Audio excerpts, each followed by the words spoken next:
ইসরায়েলের সামরিক অভিযানে ফিলিস্তিনিদের প্রাণহানি সংখ্যা বাড়ল 1200-এ। হে আল্লাহ, তুমি আমাদের মুসলমান ভাইদের রক্ষা করো। সে এসে গেছে। বাবা, তাড়াতাড়ি বাইরে আয়।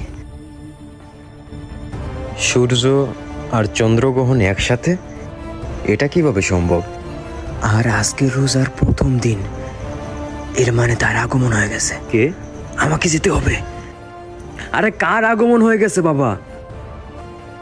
কার আগমন? ইমাম মাহদী। সে আসবে, সকল যুদ্ধ আর অন্যায়কারীদের অবসান করবে, পৃথিবী ন্যায় বিচারে পূর্ণ হবে।